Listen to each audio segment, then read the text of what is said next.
folks, and welcome to another day in the Milky Way. And tonight we got a great show for you with my co-host, David Null, Hawkeye Two Feathers, on Christmas Eve. And as always, we greet you with the love and the honor of the infinite creator. And we welcome you on this Christmas Eve. We wish you a Merry Christmas and a Happy New Year, as the song goes. And so hopefully you'll hang out with us for a little bit, and we wish you well. Absolutely. Oh, crap. Hang on a second. I got things to do. I got to push up my stuff. Oh, he left me alone. Oh, no. But yes, Merry Christmas to all y'all out there. All y'all, you know, those Southerners. That's how we talk. And but we do wish you hopefully that things are going as well as possible for y'all out there. Absolutely. Sorry, somehow I left my refrigerator door open and it was beeping at me. And there's Chloe and Lucky Stone. Thank you both for showing up tonight.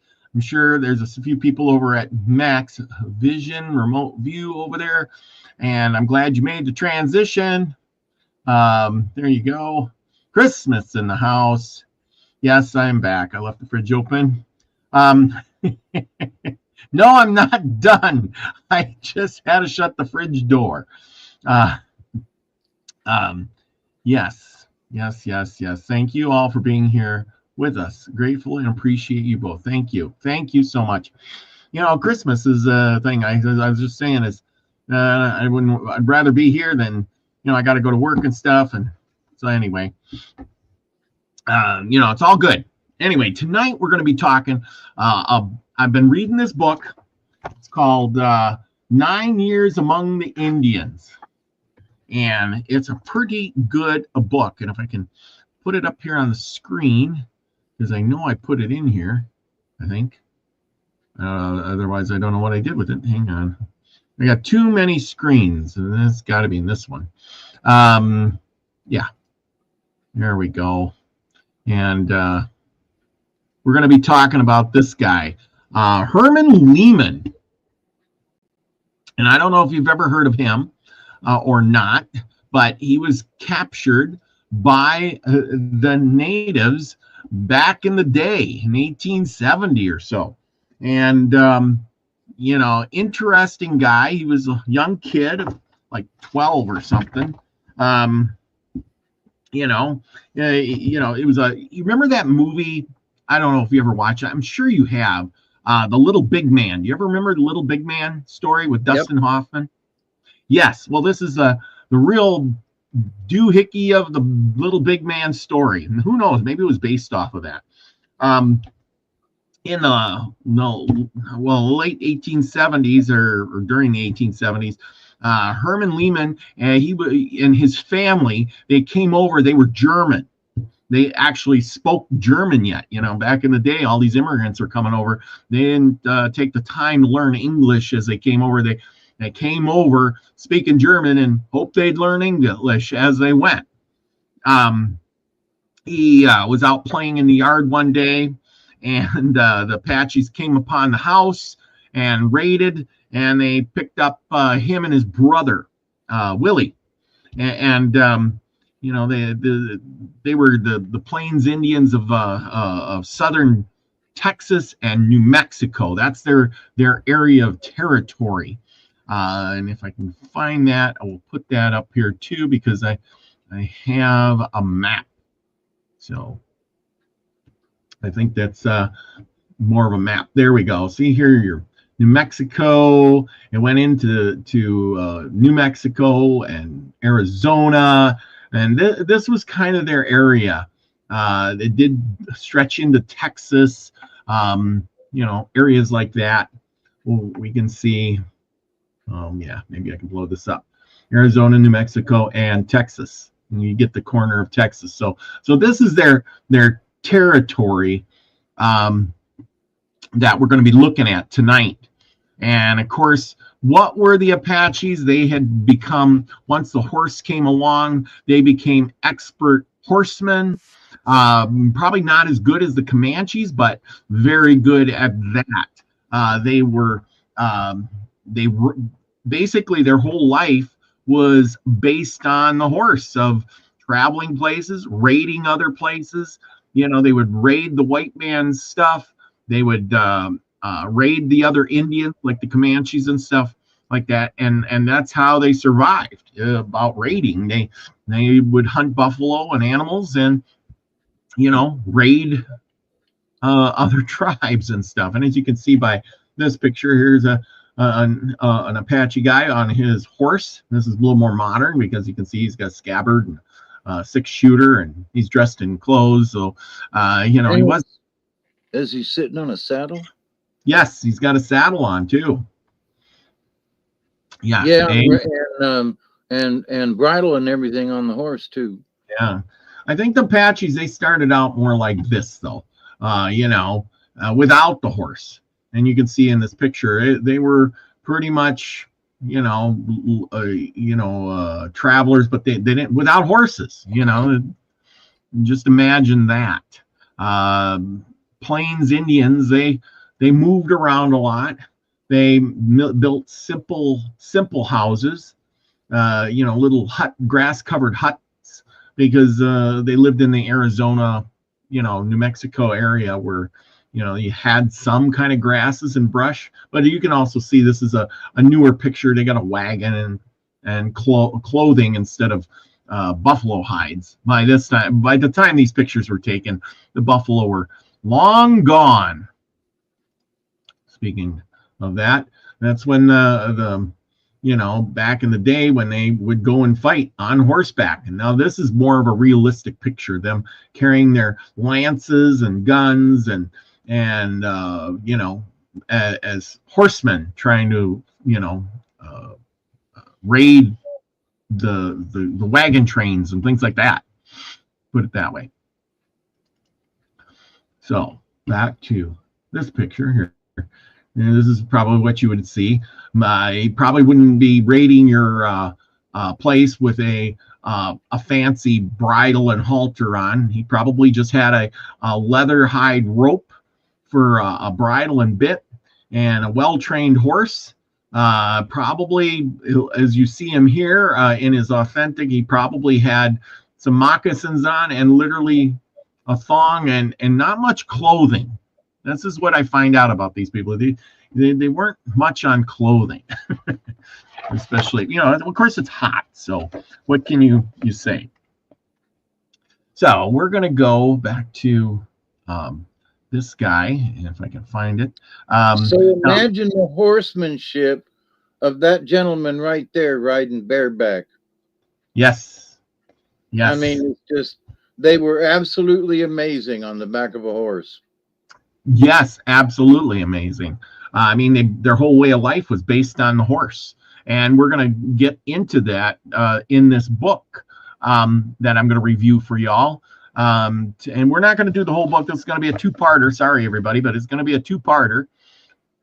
And we're going to be talking about this guy here. Let's get back to his picture.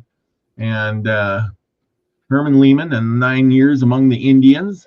From 1870 to 1879, you say, wow, Now, this really isn't that long ago. I mean, considering, David, when were you born? Well, I was born in 52. Yeah, so you were born less than 100 years, 80 years. If you'd been born 80 years earlier, you could have been out on the plains seeing the Indians. You know what I mean?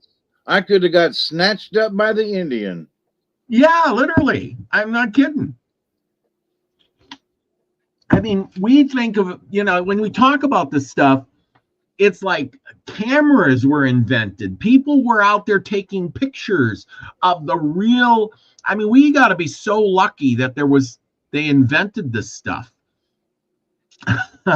because, this was really happening. These natives, as you see them here, they had never seen in a city. Probably they didn't know that there was millions and millions and millions of white pale faces, as they would call them, in big cities with modern equipment.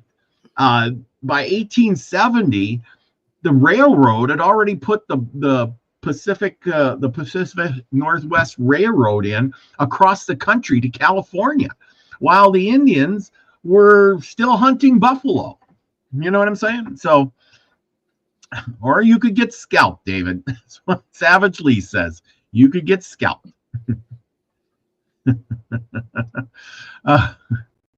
Preferably not. Yes. Chloe says, tell Miss Sheila and Ricky when they come to see you, I said Merry Christmas. They already did. Oh, they already did. Yeah, they brought me supper and got hugs all around, and they also got me a couple of Christmas presents, which was very nice. Stuff to keep me warm by. And, nice. So they have already been by. Yep. But I will relay the message later. Nice. Okay, so as we truck along on this, we're going to talk a little bit of this guy. He lived a long, long life, believe it or not. Captured as a young boy, taught the Indian ways, fought with the Indians, scalped, white men. And there we go. There's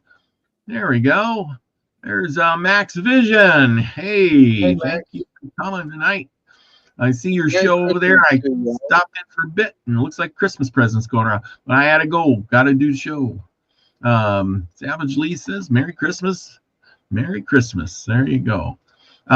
Anyway, the thing is, Herman Lehman, as a young boy, and he lived into his, to 70s or so. So Herman and Willie Lehman, this guy's a big deal. If you want, go get yourself the book and read it. It's on Audible, so you can, if you do Audible, listen to it, whatever. The German immigrants, Moritz and Odysee Lehman, settled along the Squaw Creek, 4 miles west in the 1850s. After Moritz's death, Odysee married Philip Buckmeyer on May 16, 1870, and two of the Lehman children, Herman, age 10, and Willie, age 8, were captured by the Apache Indians. Willie was released after 5 days and returned home. He wasn't really released. He kind of escaped. But Herman remained with the Apache and the Comanche Indians for 8 years. He was returned to his family by the U.S. soldiers in 1878, but maintained his ties to Quanah Parker's Comanche family, into which he had been adopted for the remainder of his life. Go figure. Going from, riding on the plains to, I guess he was in Wild West shows and things like that. And he still dressed up. He almost became like a chief. He was like a mid-chief, believe it or not. He died in 1932. This is what gets me when I see this stuff and I read these things and I'm thinking, yeah, I'm living in, 2024, right? Yet I was born like 100 years after, this guy was out on before the Indians. It just amazes me how little time, actually, in the blink of an eye, one lifetime basically away from living on the plains and, seeing the buffalo and massive herds. And, it's just crazy to think of. And now there are rockets. Yeah, now there's rockets and tanks and cars and trains and planes and internet. I can be anywhere at any point in time. Just I got to plug in, pretty much. There you go. So we are going to get back to the program because, after. So he was born in 1859 and he lived in 1932. So go figure. Let's see. It talks about him. We talked about the immigrants. in May 1870 when he had never been to school and spoke only German. Herman, almost 11, and his younger brother, Willie, were captured by raiding Apaches. 2 younger sisters who were there, they weren't taken. Willie escaped and returned home in about 9 days. Herman was adopted by his Apache captor, Carnivus, and initiated into the rigors of primitive Indian life. You know, after reading this, they talk about this Indian primitive life, but that was their way of life. That was normal to them. So, yes, it was kind of primitive in our eyes because we judge them. Well, we shouldn't be judging these people. He underwent harsh tribal training and initiation, became a warrior, and took part in expeditions against the Texas Rangers, Comanches, Mexicans, white settlers, ranging from within the tribe from Guadalupe Mountains in New Mexico down to the Mason County San Saba region and into Mexico. After Carnivus was killed and Lehman himself had killed an Apache medicine man, he spent a year alone in the plains of West Texas before joining the Comanches, to whom he was known as Montachina. He had also been called various times and Alman. With the Comanches, he fought with the Totonquas and United States Cavalry, and he again took part in the Indian raids. He was the last Quanahai remnant that joined the reservation at Fort Sill. He was adopted by Quanah Parker, but ultimately recognized as a white captive and forced to return in May 1878 to his Texas family, who had thought him dead for 8 years. He lived with the Indians. At home, he refused to eat pork or sheep in bed, and or use a bed or sleep in a bed. Or he embarrassed his family by sometimes appearing before his mother's hotel guests and with his body painted, dressed in only leggings, breeched clout, and feathers. He started a revival meeting with an Indian dance, thinking the congregation was praying for rain. His brother, Willie, kept him from killing the neighbors' calves and hogs and from stealing horses from adjoining farms. He relearned German, learned English, and engaged in numerous odd jobs, trying for a single day to attend school, and worked as a trail driver. Although he never adjusted to white society fully, Herman did accept his role in the Loyal Valley community, and his easygoing nature and good humor seemed to have made him many friends. After an unhappy earlier marriage ended in divorce, he married Miss Fanny Light in 1890, and the couple had 2 sons and 3 daughters. Later, as a Comanche, he was given Oklahoma lands by the United States government, and he spent much of his time with his red brothers. He was a local celebrity throughout the Texas Hill Country, where he gave many public exhibitions of skill at riding, roping, and archery. In later years, he met many of the Texas Rangers and soldiers he had fought against as an Indian. He died on February 2nd, 1932, and was buried in the Loyal Valley. So there you go. Go figure, right? So, what do you think of that? How crazy. Interesting how we can adapt. Yeah, and now we're going to go through a little bit of this book because it's about how you're adapting. And I keep hearing the same thing over in this book. So what happens is they were out, it was the month of May in 1870. And of course, him and his brother and his 2 sisters, Caroline and Augusta, they were out in the wheat field. Their job was to be the scarecrow and scare the birds away. I guess if you don't have any other deterrents, send the kids out into the field to keep the birds away. Augusta was a baby at the time, probably 2 years old, and being cared for Caroline. She was the oldest. She was about 11. Of course, Herman was just a little behind her. Okay, well, when the Indians, they heard some rustling, and they were frightened, and all of a sudden they were surrounded by Indians, and they didn't know what to do, so they all started running. And Caroline, she was just a little girl. She sat down in the field to play, and Willie, he ran. He was caught right away, and in no time at all, little Herman was caught kicking and screaming, but that was all right. His two sisters got away, and his brother and him were taken. He didn't know what happened to the rest of his family, but kicking and screaming, they dragged him out. They chased. It says here they chased me for a distance, and they caught me. Of course, a little kid about 10 or 11 is going to run like the Dickens, right? He fought with the chief. He didn't know it was a chief at the time, but Carnivus.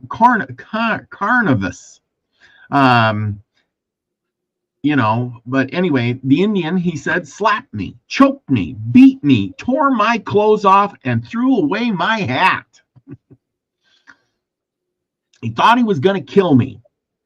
I bit with my teeth, and I almost succeeded at besting him, getting loose when another Indian, Chitwa, came up, and then Carnivus caught me by the head.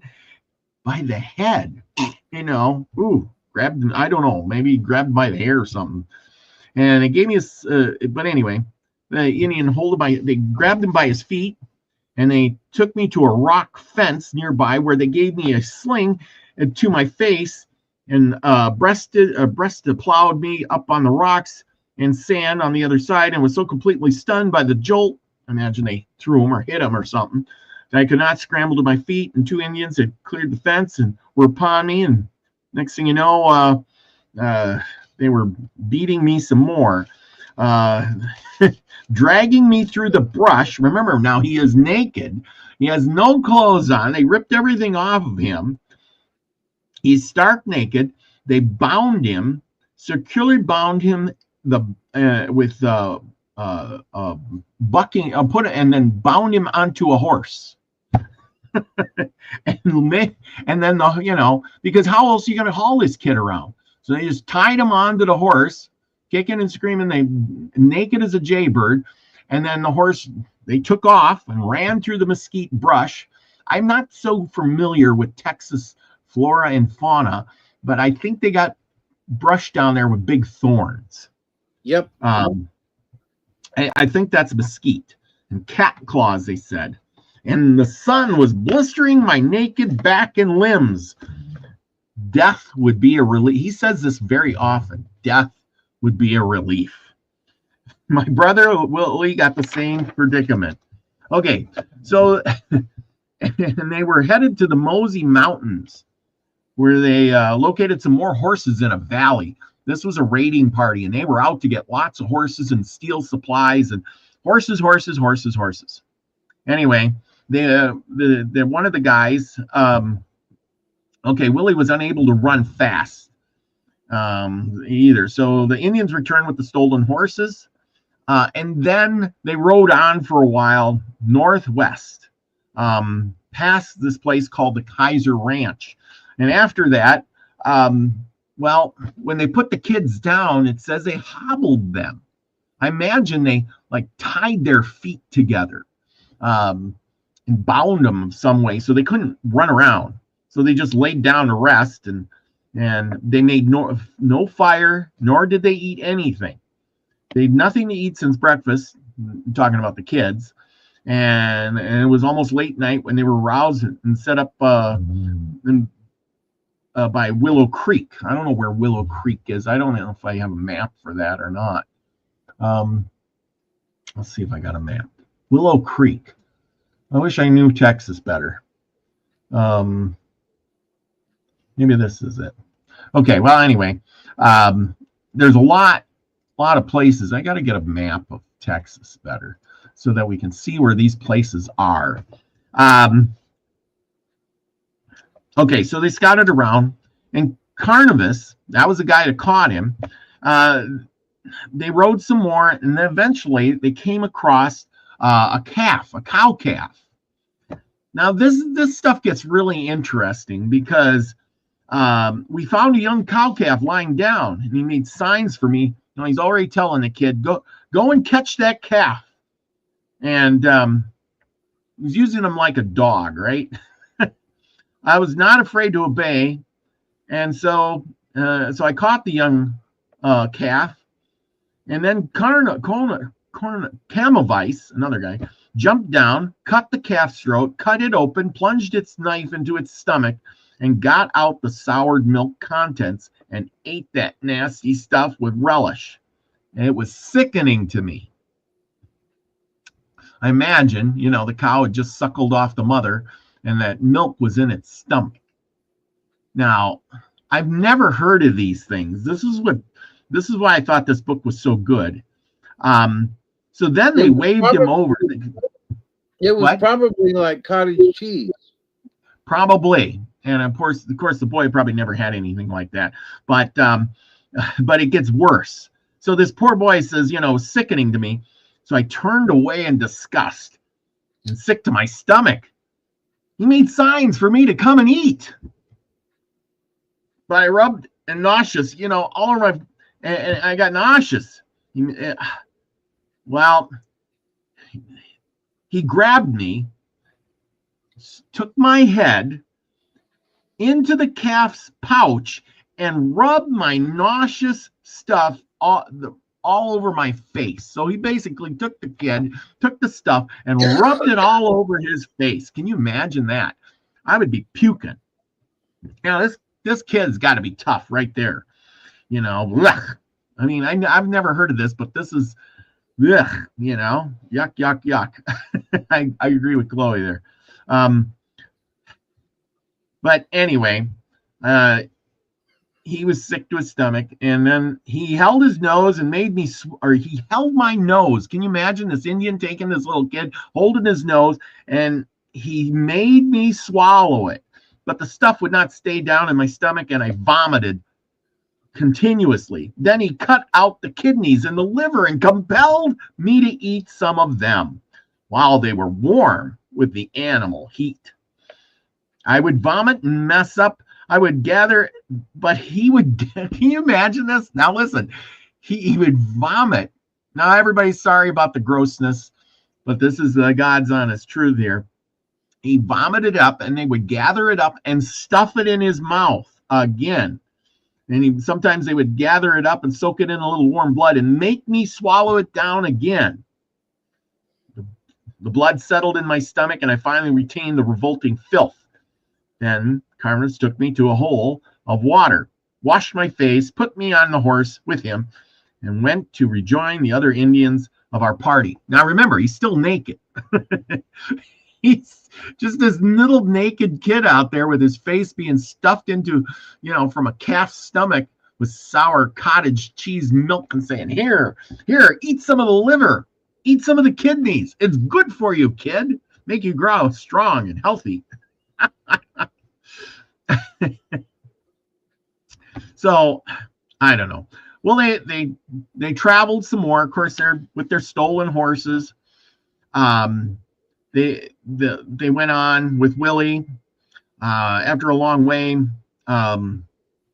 they came across another party with some stolen horses.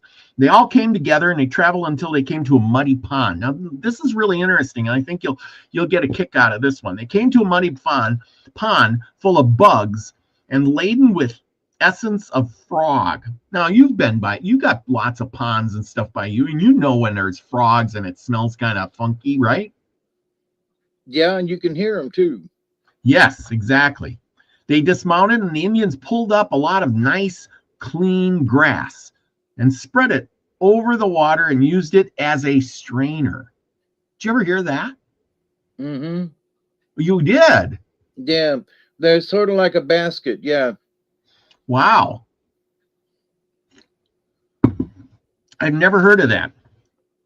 See, but now Mr. Little Kid from the white man, he don't know any better. So he went a little way from the Indians, threw myself on the ground, and began to suck up the muddy water through the debris, and was enjoying the cool, refreshing breeze that was blowing, wetting my palate, and thinking of home. When old Carnivus came up to me, sowed my head into the mud, and everyone laughed. Because he wasn't supposed to probably drink in the mud. He was supposed to probably to drink where the grass was for like a strainer. You know what I mean? But stupid kid. I mean, imagine that would get you, because the Indians know you just can't go to the water and drink. You're going to get sick. How come the Indians never got dysentery? You know, when the white man was coming over here, remember how we always talked about how they got dysentery all the time? And, but, you know, the Indians didn't. And people still get dysentery if they drink from a mountain stream thinking that it's clean. Because it's that LaGuardia or something that comes from wild animal poop, you know. That's right. And it gets into the rain, washes it into the streams, and you drink it, and next thing you know, you've got dysentery. Yeah, because you can't see it. It's just there. And you know, the Indians knew it was there. They've been plagued by this stuff for a long time, and now, you know, they're traveling along. They know what they're doing. You know, don't drink that. Maybe by putting the grass down, that cures it for a little bit. Anyway, they went from this watering hole north. Then we killed a steer and made a fire on a hill. And every time I notice they're traveling, whenever they make a fire or whenever they do something, they find a high spot like a hill. The Indians were very careful what kind of wood they used. The least smoke possible. Okay. And so they wouldn't reveal their presence for the white men. Then Carnivus took out a small piece of metal, sort of like a mirror, and of a bright piece of steel, and other scouts also had similar mirrors, and they used this in the sun to throw reflection. You know what I'm talking about. You know, they use a little mirror, and they're sending signals to their buddies. Morse code. Morse code, yeah. Well, Indian code anyway.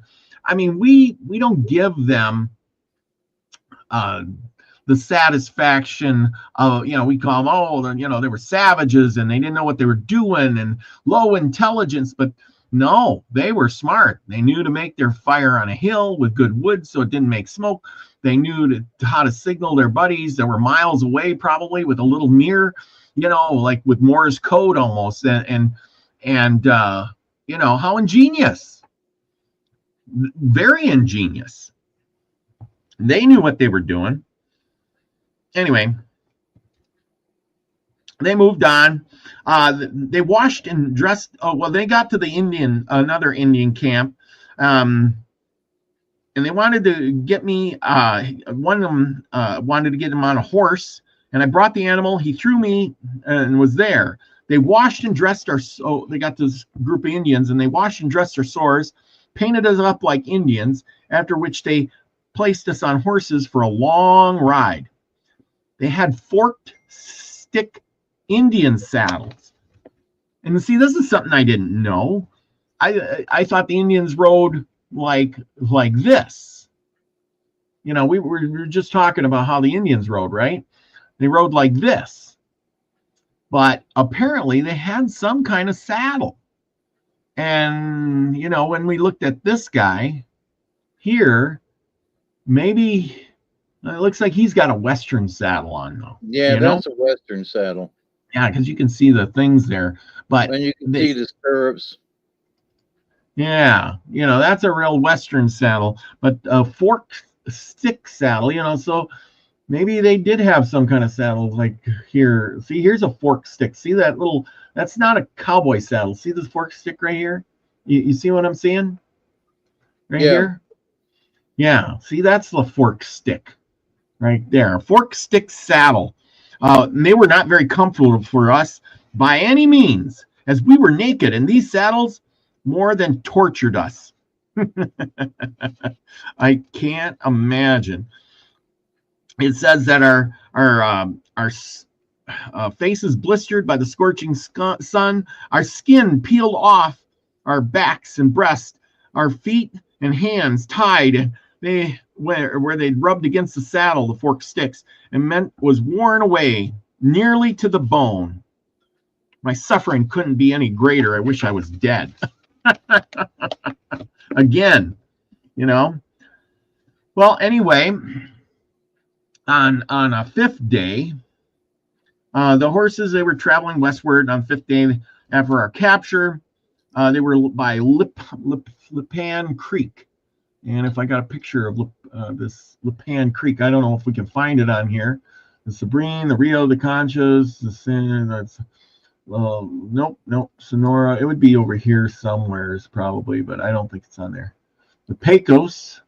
But anyway, Lipan Creek. On the 50 ever capture, there was Rangers. Now, did you know that the Apache fought the Texas Rangers more than the cavalry? I did not know that. The Texas Rangers were the most formidable enemy, and they fought the Apache more than any of the soldiers did, believe it or not. The Indians weren't discovered, but they left their horses, leaving their horses behind, the drove of horses that they just captured, and at top speed, they rode away as fast as they could. But the little horse that Willie was on began to show signs of giving out. The Indian took little Willie off and threw him in some brush. And then he continued on because the horse that little Willie was on was giving out, and he didn't want to get caught, so he just threw him in the brush and left. Okay. Didn't even look back. He just left him. When Willie realized that he'd been abandoned by his captors, he got up and wandered off until he came to a plain road. I guess what else would you do on the plains? You just keep wandering until you hit civilization. And a road would be civilization. He traveled a mile or two on this road, and then he met a man on horseback. Well, him and Willie, remember Willie's like 5 or 6. Can you imagine meeting this little 5 or 6 year old little kid, and you're talking to him, and man, he's on horseback. What are you doing out here? Can you imagine? The man who only speaks German. Yeah, that's right. Maybe the guy he says anyway. He had and then he went a little further with him, and then he met another guy with a wagon full of freight going to Fort McCavitt. I don't know if that's on here either, but maybe I got one with the forts. Nope. I guess that's my best one. No forts. Anyway, okay. So anyway, they take little Willie. He's on this thing. We went up to Kickapoo Springs, and the driver wanted to take Willie home, but Willie said no. He's waiting for the guy on horseback, and the guy on horseback came back a few days later. And Willie met up with him, and they, at this point, when Willie met the man on horseback near Kickapoo, the boy evidently presented a real weird appearance. Remember, he's all painted up like an Indian. He's also got this dead calf's head on his head for a cap, and he's naked. And he threw away his cap. He didn't talk to the man on horseback much. And, and they became friends, and he basically took him home. So Willie was all right. He didn't spend much time in the wilderness. But poor little Herman, he was dragged along. They went out above Fort Concho and traveled 3 days and nights without sleep. This is how driven these guys were. I mean, can you imagine being on horseback and traveling for 3 days and nights without sleep, water, or anything to eat? About dark on the third evening, they loosened his bonds. We came to a little creek and stopped there. I slipped away and crawled right down into the water. I was so dry, I wanted to feel the water, and I drank and bathed in it for some time. Soon two of the Indians missed me, and they began to search, but I never thought of looking for water or for looking for me in the water. So he could have escaped, but he thought maybe I shouldn't. They finally gave up the search and went back. By the time I had thoroughly been quenched and thinking what I should do, I knew I could never find my way home. Now, this is a smart little kid. He's thinking, I can't find my way home. I'm out in the middle of nowhere. I'm sitting in a pond. I'm naked. I don't know what to do. And he says the wolves and wildcats and other beasts are out there. He was probably scared, I imagine. So he did the best thing he could. He didn't want to leave them, and they would probably treat him better than being eaten by a wolf. So he come back. They saw me and waited for me to overtake them. And Pinero grabbed me by the hair, lifted me onto the horse, and we rode until 9 o'clock that night when we made camp. Lifted me. I've been on horseback. Lifting somebody up by the hair to put them on your horse. That's got to be painful right there. Kicking and screaming. Probably. I suppose he was so beat up at this time he didn't really care. He was really like a dog, how you pick him up by the scruff. Again, the Indians picked a high place for their camp. But they found some place for watering the horses and bathing in. Again, he observed how they made the fire. They took 2 sodo sticks and rubbed them together until they began to smoke. It was done by cutting little notches into the sticks and putting sand on the sticks to cause friction. See, they weren't so dumb. They knew how to make fire with 2 sticks, a little cut in there, and some sand. Now, who here can make fire with 2 sticks and some sand? I think I can't. Anyway, well, they eventually got the fire going, and then they caught me. Now, this is where it gets bad. They caught me, tied a rope around my neck, and fastened the other end to a bush, strapped my arms behind me, and tied my feet together. This done, they secured a pole, each end of which was placed in a forked stick driven into the ground, these forked sticks being about 6 feet apart to this pole. I was suspended face down, my arms and feet being tied to the pole. I was so near the ground that my breast barely touched. Yeah, wow. So can you imagine this? He looks like a pig on a spigot. The 2 poles and the pole and you're tied like a cartoon. Right. Now I know where to get that cartoon thingy, and you see the Indians there and they put you on the, they tie you up and they put you on the fire and they're turning the thing and you're just cooking away. I can imagine what's going through his head. Anyway, well, after this, not content with placing me in this extreme painful position, those red devils placed a heavy stone on my back, pressing my face and nose into the sand, and there I was compelled to stay all night long, with no covering except the large rock on my back. I suffered all kinds of agonies of death. But when I would groan, one of the Indians would jump up and pull my hair and ears and beat me. What do you say to all this? Merry Christmas. I was just appalled. I'm like, they are, is this what they call, I don't know where they literally, take the life out of you until you're submissive, I think. Is that not how it is? Well, but also, something like that, a truly weaker person would be dead. Yeah. I guess you're so they'd go, well, so much for that one. And when they got up the next morning and he was still alive, they probably were going, well, he's a tough little bugger. Yep. And so in the morning, they unbound his cords and Pinero removed the rock, unbound the cords, and then drew his gun on me, Chihuahua strung his bow and fitted an arrow. They motioned for me to get up. Oh, what? Okay, after I spent such a painful night that I thought I was going to die, now they're just going to shoot and kill me. But I didn't care if they killed me.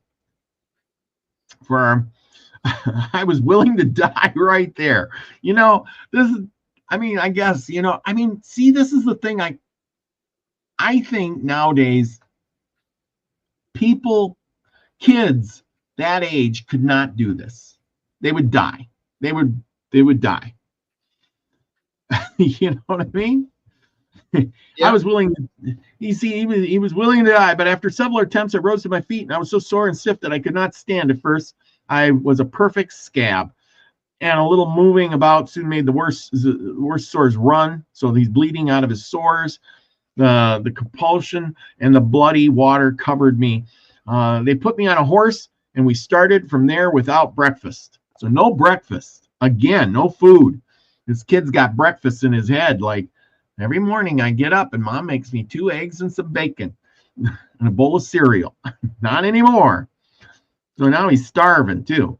On the 4th day, 4 days without food. The water I drank the day before increased my fever. See, now he didn't drink that water in the good spot. And so I was so dry I could not expectorate. I don't know what expectorate is. That's get some spit in your mouth. Oh, yes, yes. Well, after they rode a while, one of the Indians made a sign. He says, hey, he says, gather up in his arms. And he didn't know what to do. He looked down and he says, there were little antelope. And so he jumped down and there was 2 little baby antelope. And they carried him away with us, 2 of them. After going, this is where the food comes in again. Again, the food. After going some distance, we stopped and built a fire. Arranged 6 and threw on these little antelope. Alive. Hair, guts, and all. We were hungry and had no time for niceties or butchering. This was the first eating we had enjoyed in 4 days. And we were ravishly pulled the hair and picked the bones of those pretty little animals. Oh, there's I'm thinking you just took the the concept in my head, animal rights people nowadays would go berserk. You took some baby critters and you just threw them on the fire. Oh, that's just unimaginable. Well, they basically cooked them in their hide. They did. Peeled off the fire just, yeah. Oh, I mean, I don't even know, what to say about that. But like I said, they were hungry. After we cleaned up the antelope, we traveled 2 more days without food. We came to a large woolly animal that you can't figure out what that is, which I'm sure weighed a ton. He was very bulky, but he was fleet. And when both of the Indians charged him, he ran for quite a distance. This was the first buffalo I ever saw. So now this kid has been out there. He's been in Texas, and only now has he finally seen a buffalo.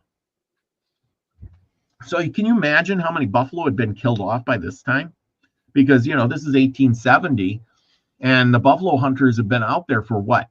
Since 1864 or 65. So, they've been shooting buffalo for 5 years now. Now, there probably wasn't many buffalo left. Anyway, this is what one of the animals my father had talked about. I never seen one. The animal had short, slightly curved horns and a large hump on its back. But Chitwat and Pinero, they soon killed him and cut him open. And I just love how these Indians think. I mean, I don't love how it's not our custom to eat these things, but they must have had now.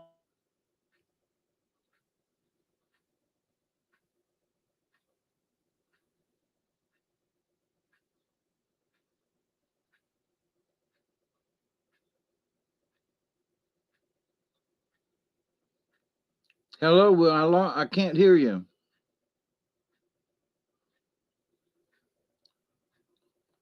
Hello, did I lose sound?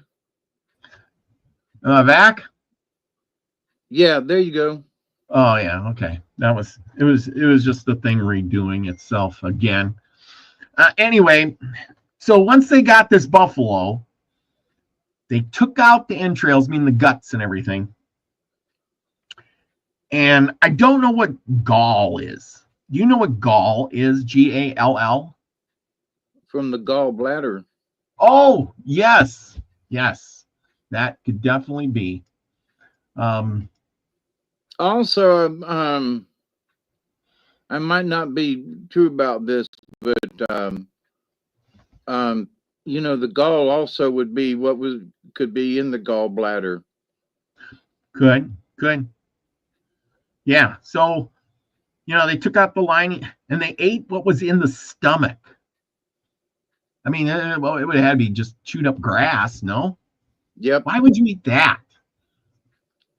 Like vegetables? Because by the time that because it had been munched on and masticated and turned into probably like some kind of I don't know, a spongy material, Yeah, maybe. I don't know. I mean, I don't know, but I know that's what they were saying they were eating. So anyway, they ate that. Then they cut off a piece of the liver and they smeared gall all over it and gave it to me to eat. I swallowed it and came back up. In other words, he vomited it. I swallowed it down again, and again it came back, and the Indian put more gall on it, and I held it down. Oh boy. He says from there they found plenty of game, and I learned to eat what was given to me without vomiting. Then we traveled for at least 10 days, and one day came upon a little knoll. Chiwat raised his red blanket and communicated with his companions, and they were returning on their way home. So now they've been gone. They've been traveling for almost 15 days, I think. At least. Yeah. Max is like, that's the cud. Yeah, that's the cud. But what does the cud hold that you would want to eat? It's just grass chewed up anyway. So anyway, they get back to the Indian village. The whoops were various sounds greeting our ears, and the Indians swarmed to meet us. This village must have contained 2,500 Indians. Of course, Chiwat jumped off and left me, while Pinro led my horse over to Kavanaugh's tent and halted. And then the squaws and the children were yelling and hooting and making so much confusion I didn't know anything and was badly frightened. Of course, you got hundreds of Indians running around you screaming and yelling, and you can't speak their language, and you only know German, and oh my God, I can imagine.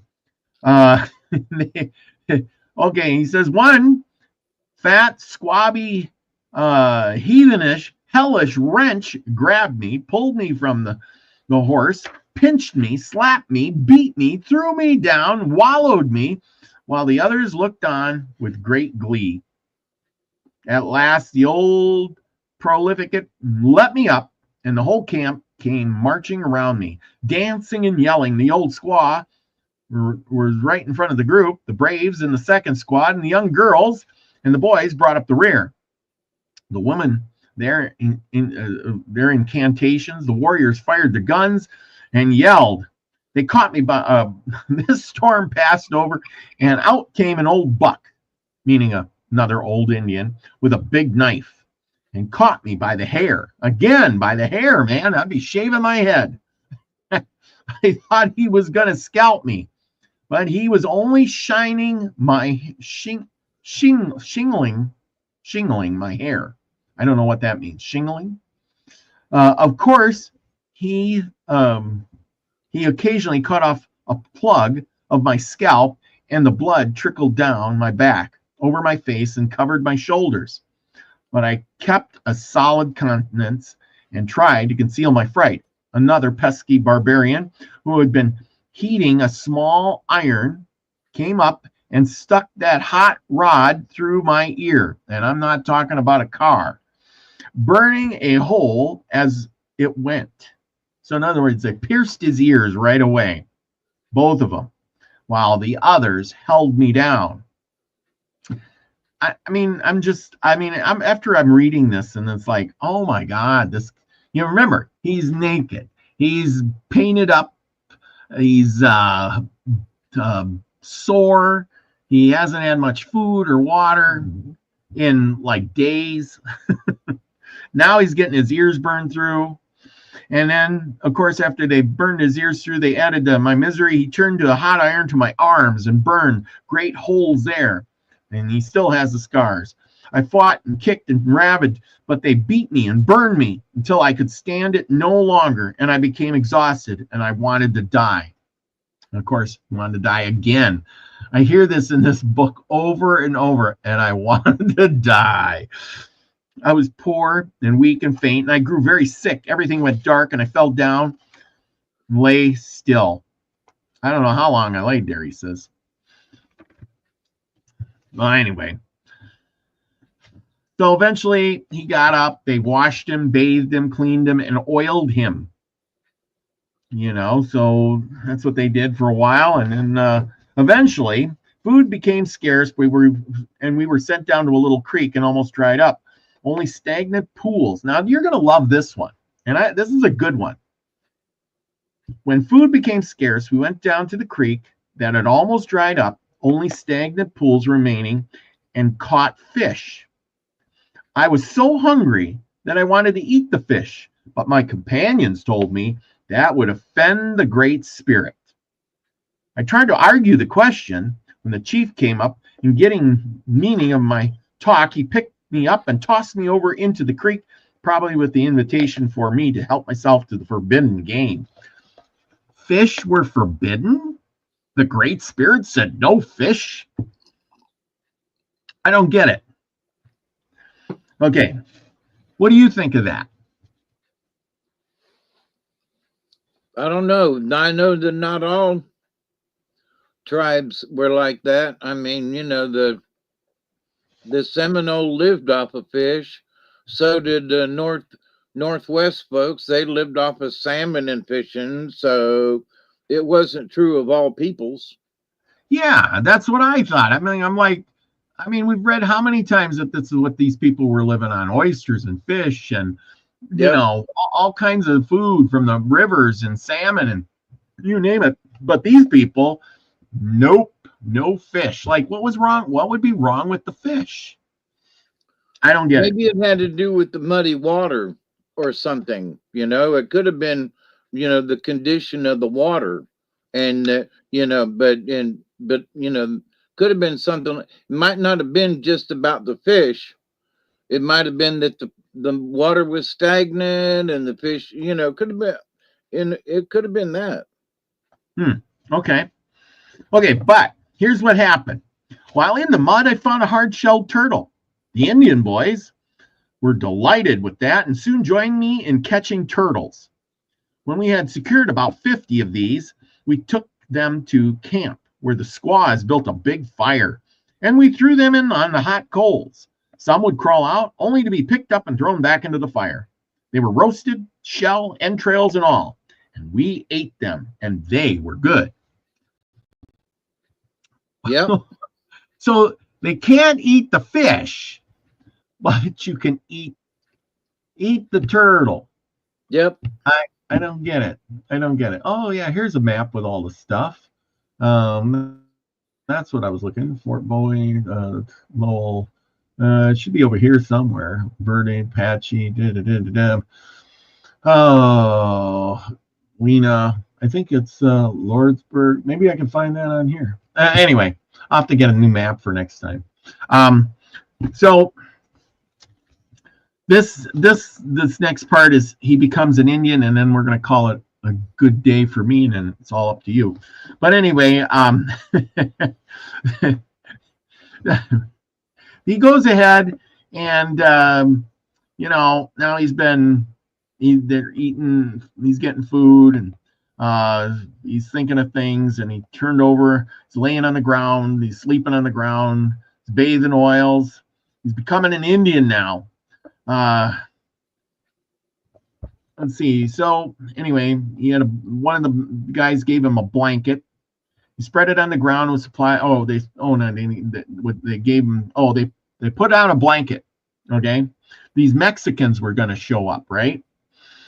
And apparently they were going to do some trading.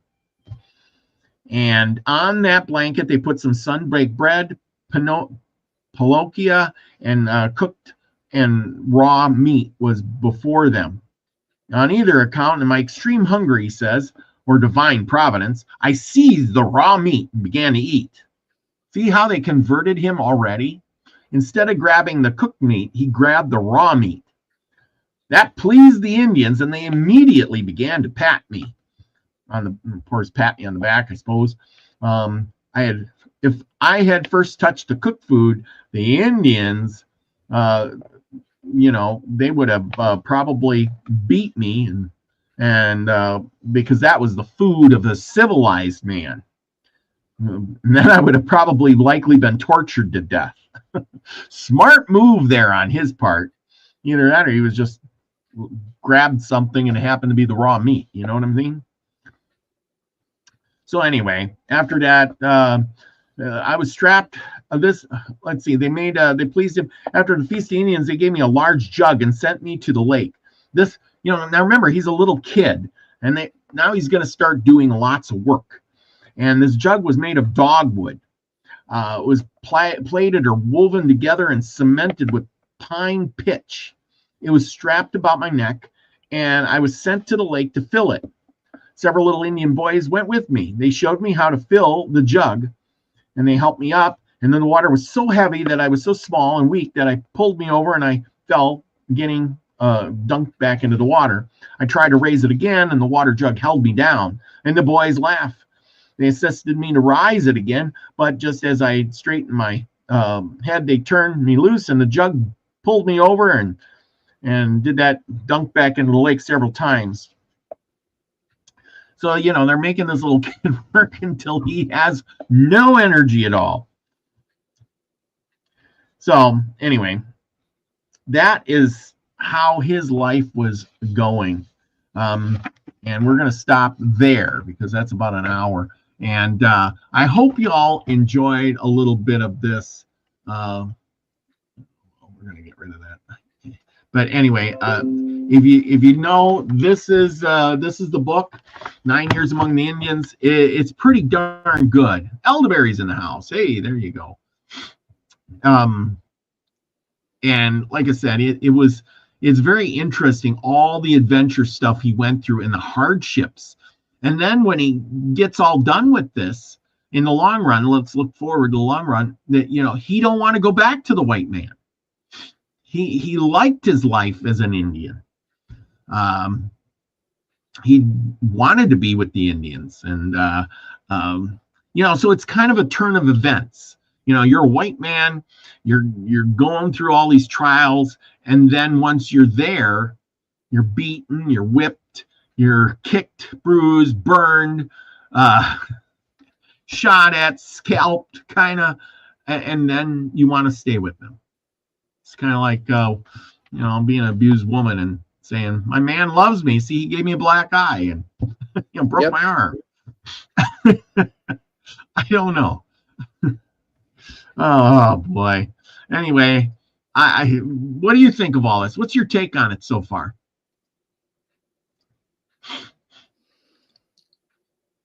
That was just some of the things they used to do, Yeah. But but the interesting thing is that to torment your captor, your captive, only to make them part of your tribe. The whole trip was an initiation rite. Yes. He survived everything. And, so because he had survived everything, and especially at his age, it's like, that's a tough little kid over there, That's Max. The fact that he effectively try to run away all the time. Yeah. I think they kind of figured, well, the kid's with us. He's not trying to escape. Okay. For Yeah. whatever that's worth, it's worth something. Because the other kid, got away right away. But he only tried to escape once, I think, right? And then he wandered back. But Yes. from Yeah. that point on, he was just like, he was there. Yeah. Well, he could have escaped that time being in the water. They would have left him. But he was like, I guess he was thinking, well, what do I do now? I'm out here in the wilderness. The wolves are going to eat me. I go from the frying pan into the fire. It's, I guess it's like that. If you're not sure, you're sure about your surroundings, you got no way to protect yourself. You might as well stay with somebody. Other humans. Humans depend on humans, right? Yeah, but there are some people like Max is saying, that's the one, Chloe, Stockholm syndrome. My brain was saying Munchausen, but that's the wrong one. So, right. It's the Patty Hearst. That's right. Yeah, Patty Hearst. I remember Patty Hearst. Most folks don't. But, yeah, she was a Rich Harris from whatever, I forget who was, but anyway, her family was rich, and then she ended up going with her captors. She was going to be kidnapped, and then eventually she was helping rob banks with them and stuff. Her father with the Hearst, they were a big newspaper syndicate. That's it, newspapers. That's it. Mm-hmm. And so was blackmailing the father, and because he owned the newspaper, was putting all this stuff in. They kidnapped his daughter, and that's but it was newspapers. Yep. That's exactly it. See, and that's the thing, and then he just became part of the thing. He had the next chapter after this last one is he tries to escape.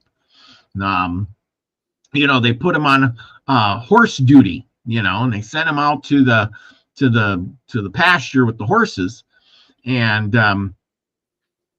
he was supposed to watch the horses, and he's sitting out there on the horses, and he thinking how lonely he is and how miserable he is, and he's like, what if I just rode away? I'm on a horse. Why don't I just leave? And that didn't work so good for him. They seen him running away, and they chased him down, and after they chased him down, or chasing him, they didn't give him a really good horse. They gave him a pretty piss poor horse that couldn't run very fast, and then it tripped and it fell, and off he went. And they picked him up, and they beat him some more, and they beat him some more, and then they beat him some more. And then after they did all of that, they gave him a friend. Believe it or not, they teamed him up with another Indian boy who taught him the language, and then the other Indian boy taught him how to string a bow and shoot an arrow and all of these kinds of things, and which is really kind of cool, because I think that's how he really got civilized into the Indian thing. Because if you're just a slave there to work, carry the water, jump off the horse and wrestle a calf and do all these things, or whatever, watch the horses, you're really just a slave. You're not going to be happy. But when you team them up with another little kid, kids love to be with kids, right? Yes, they did give him a name. I can't remember what name it was. It was little white boy or something like that. I can't remember the name of the name, but it was like white boy. It was just something simple like that.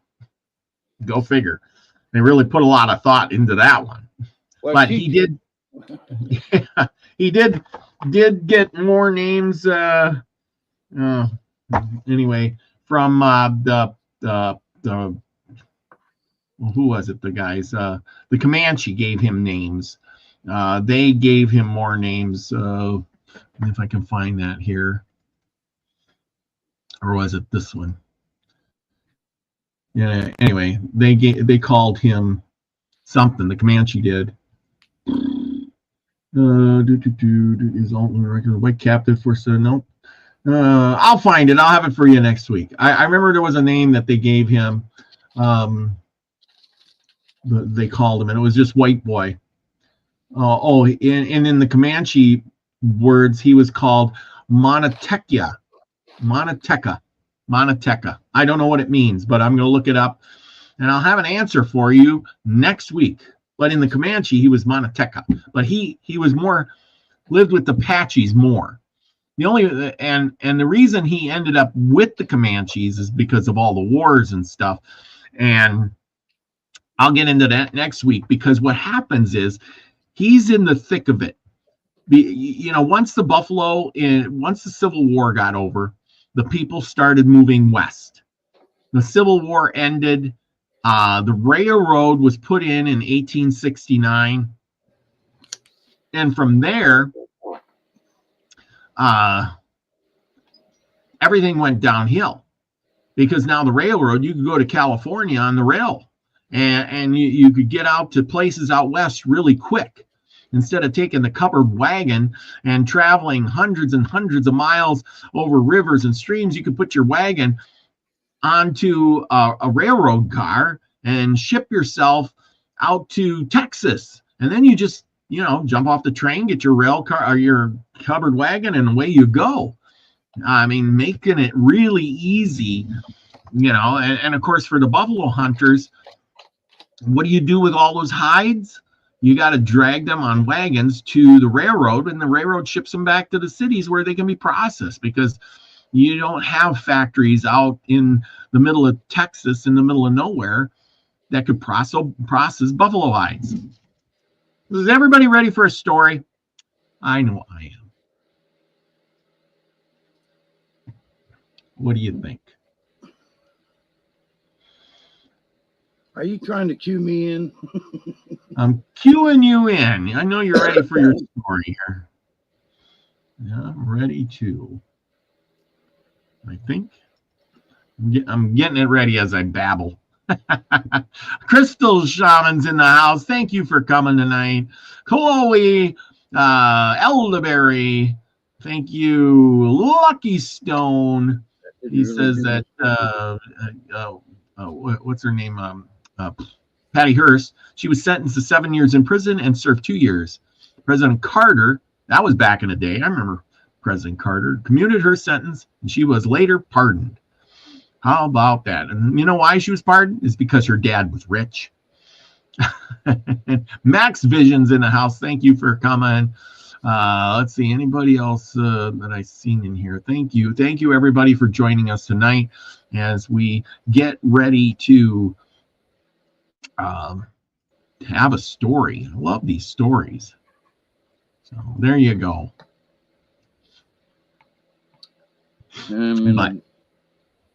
There it is. Okie dokie. Okie dokie. I made it too big now. So our story for tonight is called When Love Found Out a Way, which is a weird way to say it. But there's a little page here with some prose that I'd like to read first.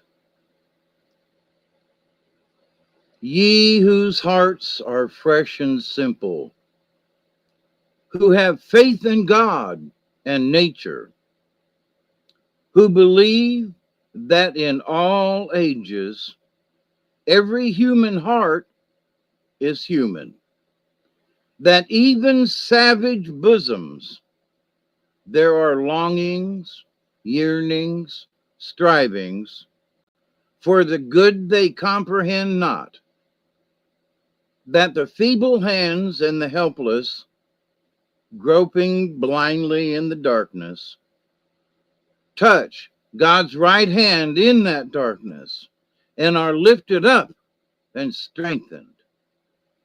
Listen to this simple story. When love found out a way. Just above the steep rock known as Devil's Rock stood a huge pine tree. Many years it had stood there and looked down on the silver lake. Many years had it dropped its needles on the ground till they made a soft, thick, fragrant carpet. It had been a large, strong tree many years before the Saranacs were divided, and had looked over the water to see the canoes gathering for many a festivity. Many sights had the old tree seen, and some had made it shiver through all its branches. Often, when members of the divided tribe had met, had the earth beneath it been dyed red with blood shed in hot anger. But there were no war cries on this still day.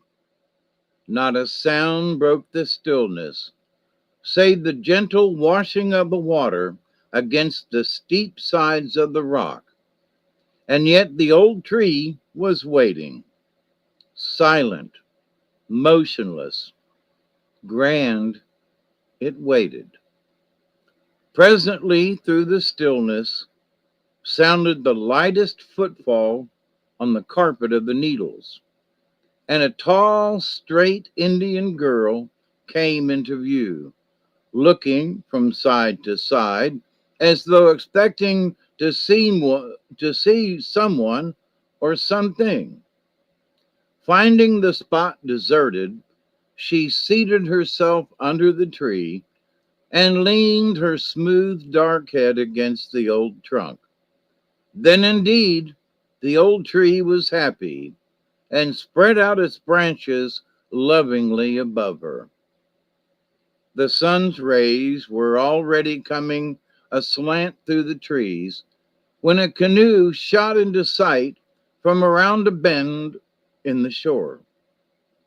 The girl was instantly on her feet and waved her slim brown hand to the occupant of the little boat. Quickly and noiselessly, the brave paddled along, keeping close in the shadows along the bank. There seems to be hardly a landing place. That howling wind knows the bank, and soon the canoe is pulled up under some overhanging bushes, and a few steps bring him to the waiting Winawa. Winawa has waited for thee, said the girl, and feared lest misfortune had come close on thy track. Misfortune comes not to Howling Wind, answered the young man, as he stretched himself on the soft pine needles at her feet and gazed into her face above him. Yet, replied the girl slowly in the soft monotone of her race, I had much difficulty in stealing away today, and I fear I am being watched. If my father should take thee, she stopped speaking and shuddered at the thought of what might happen in that case. Why should Howling Wind fear? Can he not choose whom he will? Yes, she answered, and yet here are maidens, comely maidens of his own tribe, who would go with him. Winawa's heart aches, but she fears for her brave, and this is the last time to meet. Howling Wind rose quickly and seated himself beside her, looking smilingly into her somber face. Seeing there no gleam of light, but only apprehension and grief, he clasped his hands and laid them gently in her lap. See, Winoha, Howling Wind belongs to thee only. What wilt thou have him do? The girl made no reply, but laid both of her hands on the strong ones in her lap and looked sadly at him. Come, most beautiful of all maidens, he said. There the moon rises. Let us be gone. My canoe will take thee safely to my own people, and there all is ready for Winoa. There are soft skins on the floor of the cabin, and many vessels there for her. Come. But the girl was not listening to him. Her head was bent slightly forward, and her ear turned in the direction from whence she had come. Quickly she laid her hand to his mouth to still the words he would speak, and pointed to the canoe. Howling Wind leaped noiselessly to his feet, but it was too late. Half a dozen swarthy figures stepped round him and pinioned his arms. It was all done so quickly, so noiselessly, that Winoa found herself walking swiftly along through the forest before she well realized what had happened. She was not bound, but a well-armed Indian walked on either side of her. Indeed, the precaution was unnecessary, for she had no wish to escape. Her lover was going to certain death. How horrible a death she did not know. And she would go with him to the end. And if they let her live after him, there was always the friendly lake for her, so they could go together to the happy hunting grounds. These were the thoughts which passed rapidly through her mind as she walked through the silent forest where the moccasined feet of the little company made no noise. Arriving in the village, the tribe was seen to be gathered around a blazing fire, which made the moonlight pale. The girl shuddered as she came into the firelight, for she pictured her lover slowly burning while she was compelled to look on. Listen, someone is speaking. She pulled herself together with a start as she realized her father, the chief, was addressing the people. See, the old man said, this is the son of the lower Sarnak tribe, our enemies, and he has tried to steal my daughter from amongst us. How shall he meet his death? There was silence for a space of a minute. Then an old man stepped forward and said, our chief is a brave man. It is time for him to say. Silence again fell on the people. The chief passed his hand across his brow, and then, without looking at the girl, lifted his right hand and spoke. Very well. Very wrong it is to select for a husband a man of an unfriendly tribe. But we must look for falseness, since falseness it was which caused the division of the once mighty tribe of the Saranacs. Howling Wind shall die by the hatchet, and Winnowa shall be who shall cleave his skull.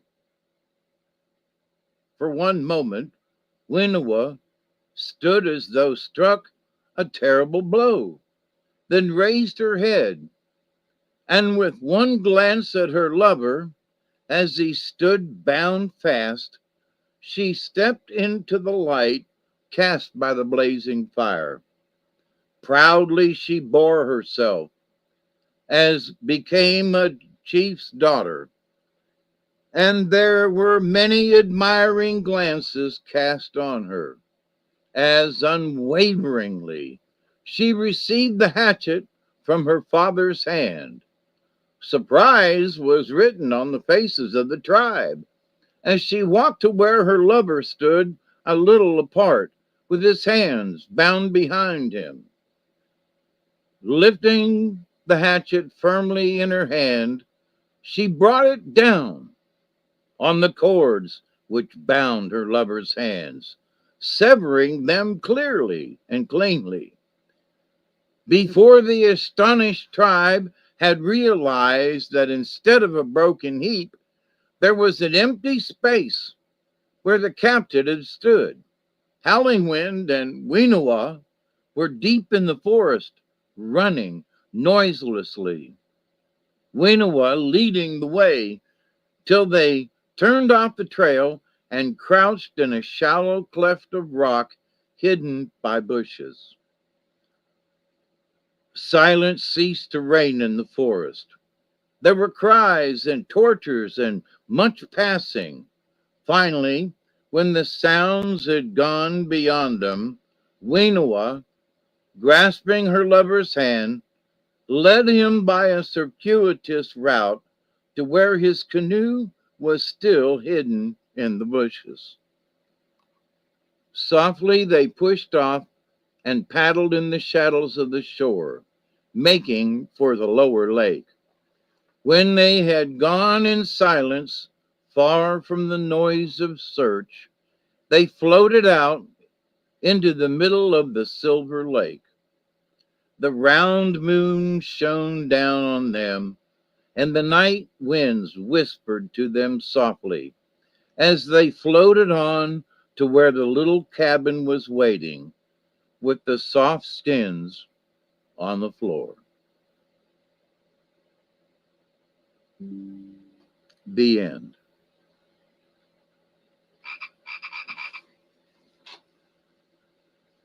Wow. So even though there was a little violence in there, you know, the ending is just, you know, they floated on to where the little cabin was waiting with the soft skins on the floor. I just, you know, wow, gee whiz, what a, you know, after all that turmoil and everything, you know, that's how the story, you know, when love found out a way, you know, found a way to make it, you know, and found a way to, so that there you go. I love the part where she gave him the chief gave her the hatchet to cut his bound, you know, he was tied to a post. And she rushed over there like nobody's business, and everybody went, what? Yeah. And you know, this, I hate to say it, but okay, so I've been reading this book, and you know, later on in the book, that actually happens to this guy. You know, where one of the native women come over and save his life by literally, you know, throwing her arms around him, kind of like a Pocahontas thing. You know, and I just, the more I read into this book, it's like, no wonder why this book is so popular or was so amazing, and it's still around today, is because you know, it's so, we can't even gauge what was going on back then, you know, and the death and destruction. It's like, oh, you know, if somebody gets killed or something, this or that or whatever. The next thing you know, well, we just kill you, or or it's kill, kill, kill. I swear this is, this is the death realm.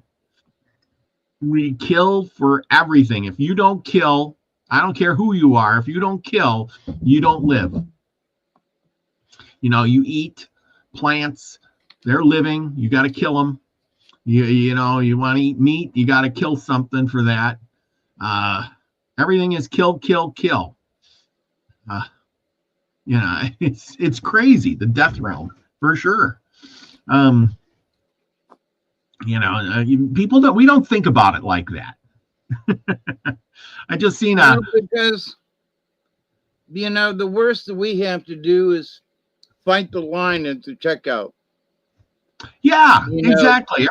Everything is because packaged. I was thinking earlier, do you know how much time of every day it took to get food?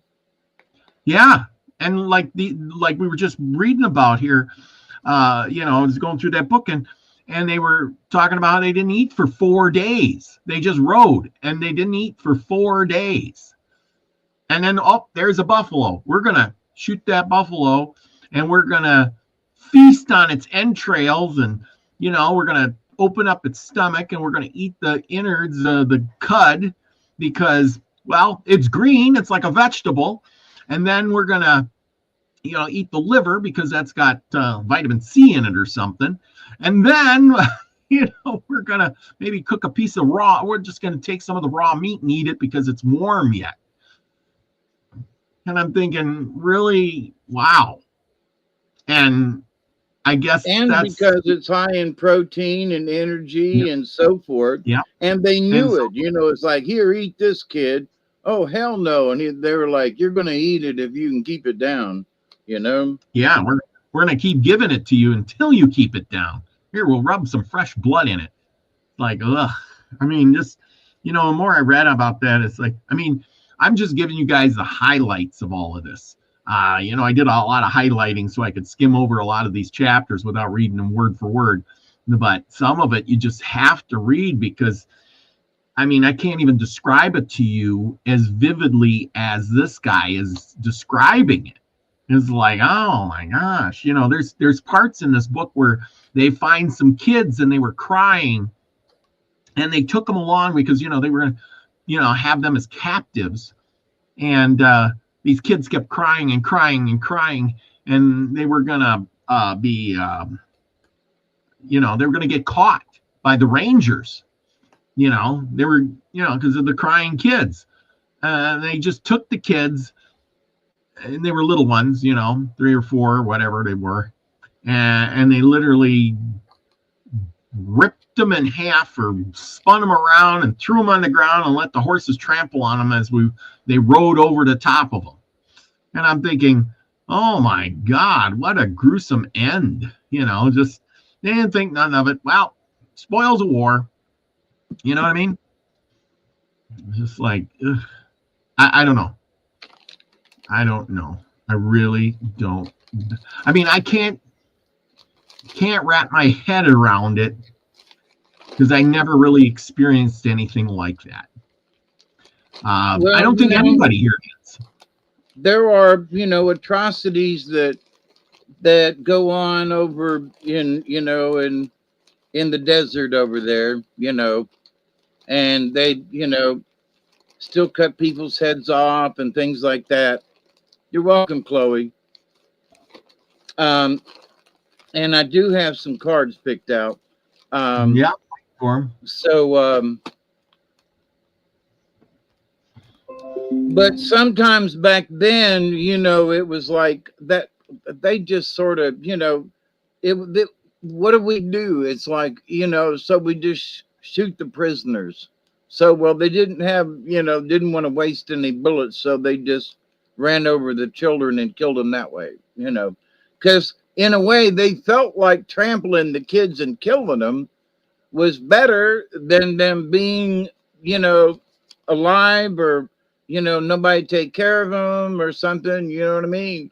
So it might have been that it sounds like it was cruel, but did they actually save them in this weird context of, well, they trampled the kids, yeah, but there was nobody to take care of them.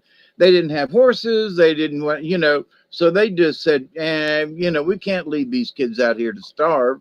But, oh, well, So I know that's a warped way of looking at it, but sometimes there are folks who look at things in ways and we go, well, but we did them a favor. Yeah. The Great Spirit, we didn't want them to starve, so we thought we were doing them a favor. Well, I was just reading about these Russian couple. They were trying to avoid Stalin or something, and they moved way out in the middle of Timbuktu land with them and their daughters, and they got some starving times. They were going to starve to death. So the mother, she killed herself so that they could eat her, so they could make it through the winter, so her kids wouldn't die. I thought, wow, talk about self-sacrifice. That's pretty bad, but I mean, if you really think about it, it's like, that stuff happens. And I don't think people today can make those kind of choices. We're not those people anymore. We've become so, we get mad when you go to the store and you buy some milk and it's not good. It's past the due date. I can't eat it. I'm going to starve to death. What? You know what I'm saying? Yeah. You got cans of food on your shelf. I got a buddy or somebody I know, and the can of food says it expires, last month, so I throw it away. And I'm thinking, what? So the can has this expiration date, and as soon as that's up, you throw it out because, it's not any good. Well, the can don't know what day it is. If it's not punctured or bloated or anything like that, food probably is still pretty good. That manufacture date on there is just so that you don't eat, or they don't sell the food after that date, because and then it's going to be really old. Because they don't want to keep it on the shelf. They have to, they have to rotate their stock. And if they put an expiration date on it, then that means they have to buy some more. Exactly. People are fooled into that. I mean, would you, and I believe today that people would have a load of food on their shelf and go, oh, all that's expired. I can't eat it, so I'm starving to death. And lucky. He's right. Right. Expire is the way to get people to buy more. Yeah. That's old. And you can't give it to the milk pantry or the food pantry because they won't take it if it's expired either. So just use it up, rotate your stock. And see, and I grew up, our family, we grew up on day old bread, that was put in the freezer. Yeah. So it was old. You put it in the freezer till you needed it, and then you stuck it in the toaster. Yep. And you survived. Look at. Yeah, I mean, I made it all these years, so it's like, okie dokie. But I mean, folks these days are like, where did you get that bread? Well, I got it out of the freezer. You what? Yep. Yeah, and it was day old bread. Got it on sale. Got 3 or 4 loaves. Come home, put it in the freezer. And I got bread, and if I need some, I just take it out and thaw it out, and there you go. But wait a minute, I have to have fresh bread. That's right. Well, tough luck. Yeah, that's exactly it. We are the more I read stuff like spoiled. this. Spoiled. Yes, we're spoiled. We're convinced into believing that we have to have literally fresh food. You go to the store, and if the apple has one little brown spot on it, well, it's no good. If the broccoli looks a little yellow or something, it's no good. The cauliflower has a couple of black spots, throw it away. The lettuce or the banana's got brown spots on it. Yep, the banana's looking a little brown or black or whatever. throw it away. You know, it's only good for banana bread. And I ain't making banana bread, so throw it all out, you know. And I go buy more, and I go buy more. We are very wasteful, very wasteful. And we buy too much. I do too. I buy more than I need, and I stock it up, and then I don't eat it, and then I end up throwing it out, or I make a big pot of something, and then by the time I get halfway through it, I'm so sick of the rest of the food, I end up, it spoils, and I throw it out anyway. I did that with a chicken last week. I made a big chicken with mashed potatoes and carrots and corn, and well, by the time I got all done, I had like 2 days of food, and then I didn't feel like eating anymore. And then the weekend came, and I made some other stuff, and then I threw it all out. Go figure. So that's how mine goes. Well, if you tell me what those cards are, I can look them up, man. I tell you, I'm getting there.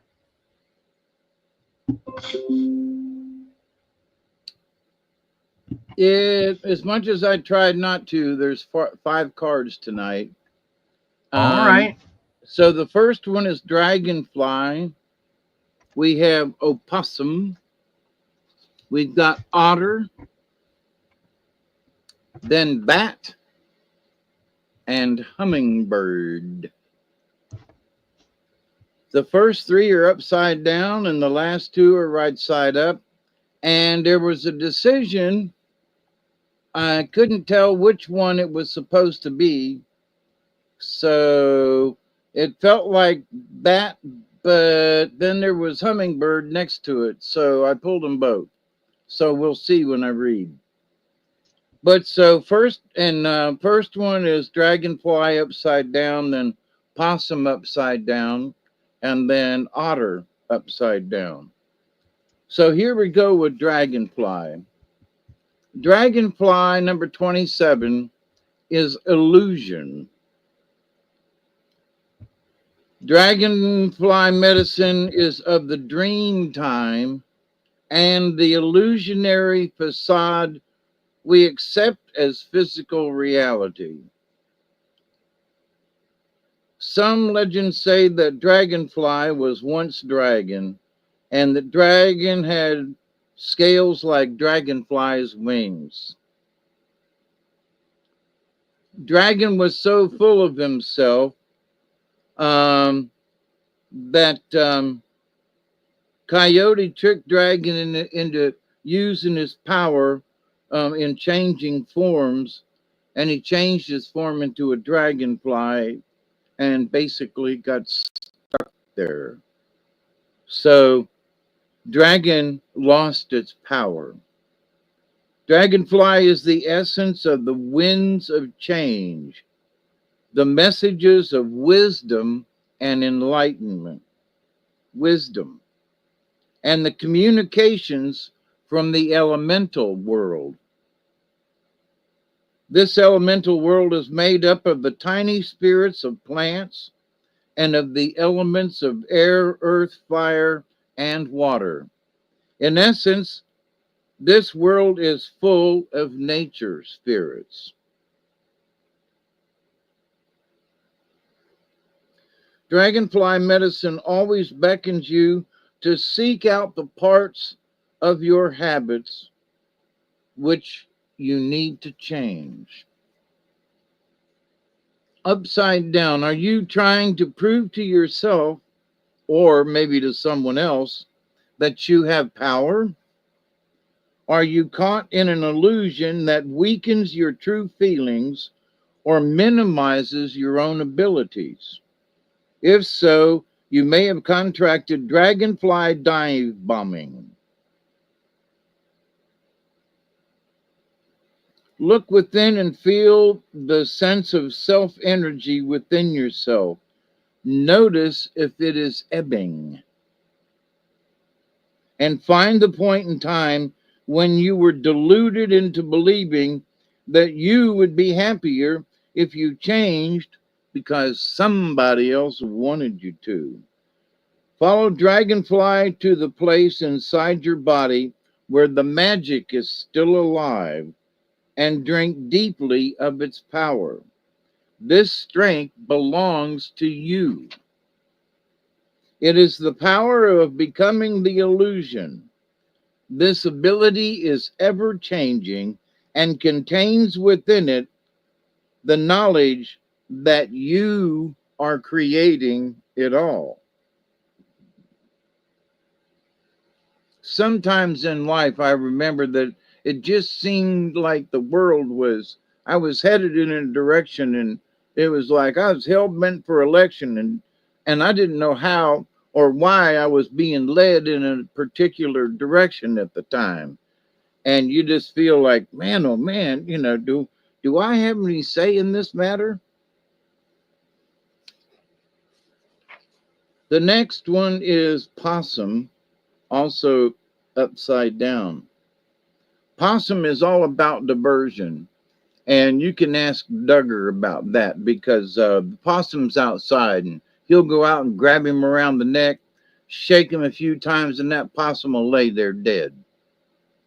And Duggar will nose him, kick him, push him, and that possum doesn't even look like he's breathing. And you go back out there about 15 minutes later and the possum's gone. So their biggest, thing that they do that works extremely well is that it's diversion. They play dead. Possum medicine uses a great deal of strategy. If all else fails, play dead. It has the ability to fight with its claws and teeth, but it rarely does this. Instead, the supreme strategy of diversion is constantly employed when things get a little too hard to handle. And it works. In the reverse position, possum may be warning you against getting caught in the high drama of your life's present scenario. And so Dragonfly was like, go inside and find the energy. Maybe somebody is stealing it from you. And here it says, close your eyes and dramatize, may keep you from seeing the truth of the situation. You may buy into melodrama in yourself or others. See, that's in correlation with Dragonfly. Don't get caught up in the illusion. You might as well play dead if you are justifying what you are doing with a tragic victim routine. Oh my God, I'm always, get out of it. In having to defend yourself with excuses, you may have lost the point. You don't have to defend yourself for the right to just be. The exercises in learning to politely say that something would not be appropriate for you at this time, rather than making an excuse and lying to somebody. The proper use of diversion is to know when you do not need to use diversion at all. You owe no one an excuse for how you feel or what you choose to experience. The next one up is otter, upside down. So, Dragonfly is saying, stay out of the illusion that, much interesting. And possum is, don't get caught up in it. And otter is women's medicine. The medicine held by otter is a set of lessons in female energy. This applies to both men and women, as all of us have female sides.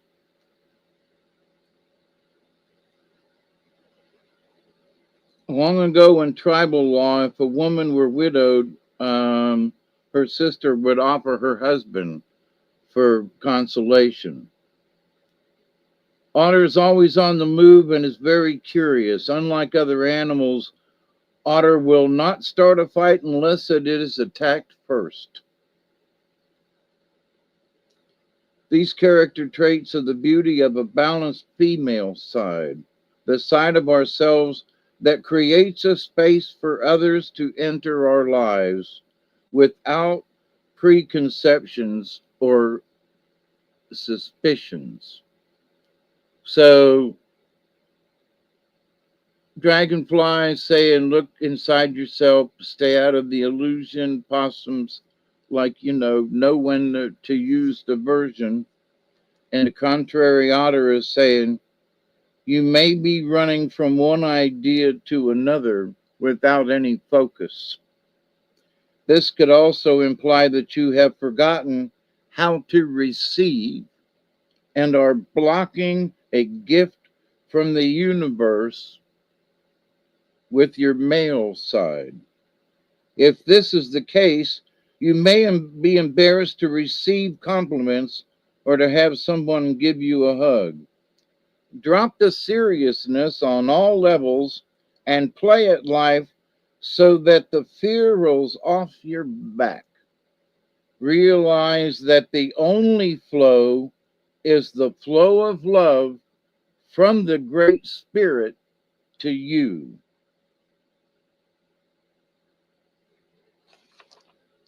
Interesting. The next one up is Bat, number 42. And Bat and Hummingbird are somehow together. Bat is rebirth. Bat embraces the idea of a shamanistic death.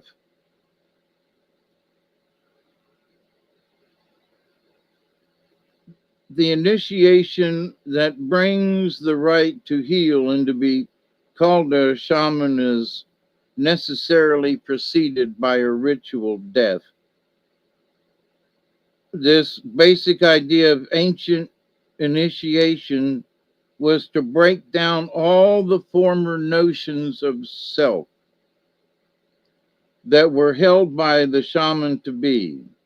So this idea of rebirth, it isn't just the shaman, but it's any of us who, we're fixing to go into a new year. So, the rebirth, let's shake off 24 and go into 25 with a new idea. But we got to get rid of the, that ritual. We got to have a ritualistic death. Bat is the symbol of rebirth.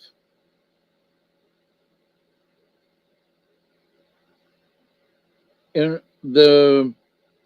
let's see, hang on.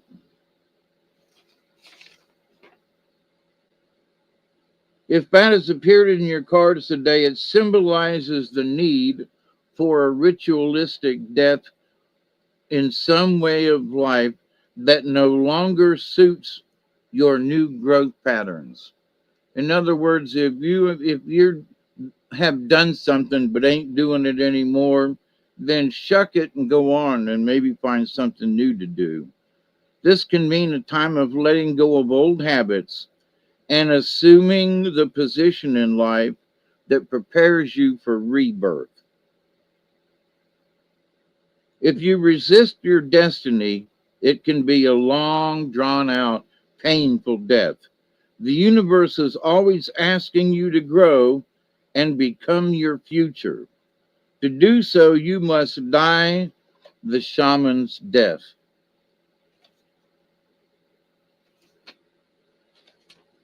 Remember, you got to get rid of old stuff to make room for new stuff.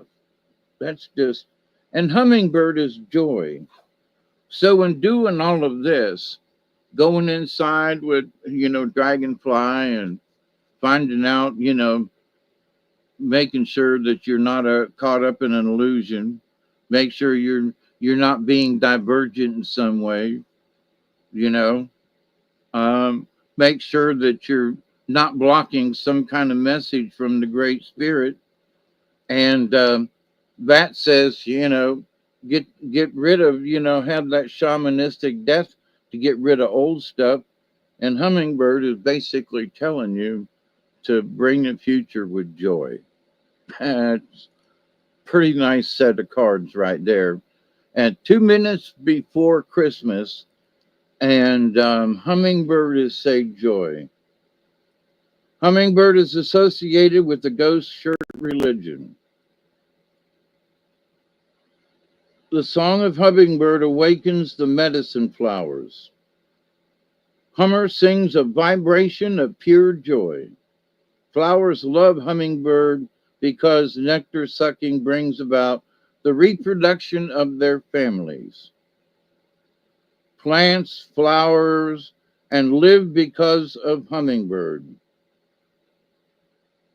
If hummingbird is your personal medicine, you love life and its joys. Your presence brings joy to others.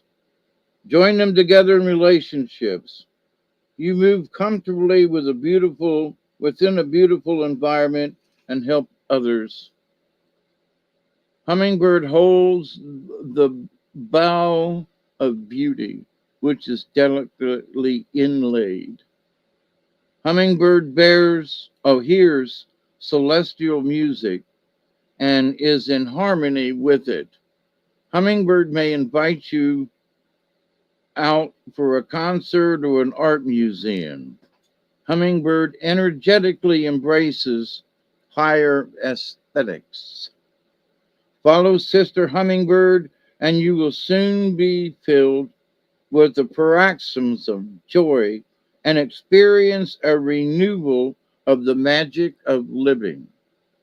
But first, you got to go through that ritual death to make room for it. And Otter is reminding you to don't block messages from the great creator. So how about that for messages for, the first minutes of Christmas? Yes, Merry Christmas, it is. Ho, ho, ho. I hear Santa just touched off at the North Pole, and he's heading this way. There you go. Blink your eyes. Oh, really? Yep. He waited till 12 to leave, huh? That's right. He's starting out in some area.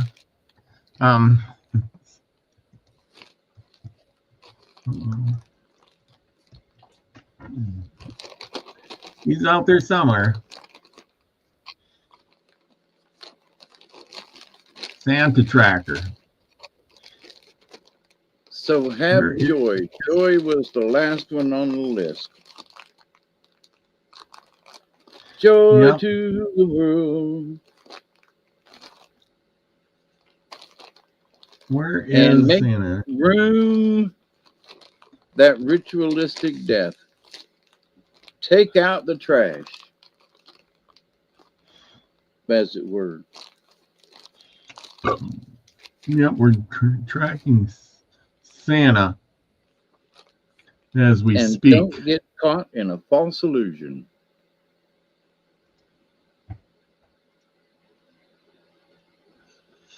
Oh, there we go. Santa tracker.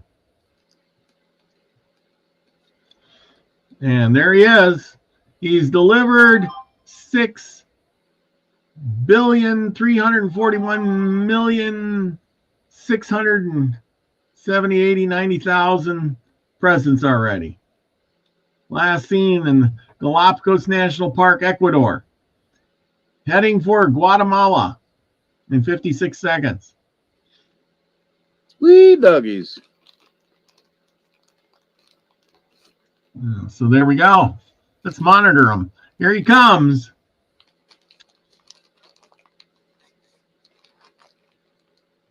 See, where is he? Heading for Guatemala in 32 seconds. Oh, geez, he is en route. See where he's taking us. How are you going to teach kids Santa lives at the North Pole? Then they take away the North Pole to non-existence. That's right. Well, Santa lives at a magical place at the North Pole that can't be affected. That's why. See? That's why he lives at the North Pole. There's a magical place that's covered in an invisible cloak where you can't see it, nor can anybody else. Only Santa and his elves and the reindeer can find it. Because the North Pole is actually the hollow earth. There you go.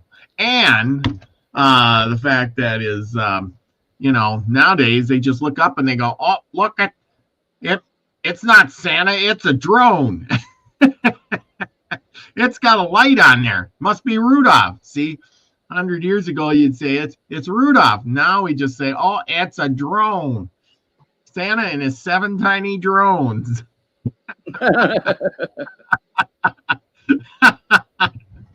Oh, boy. Yeah, I can see that.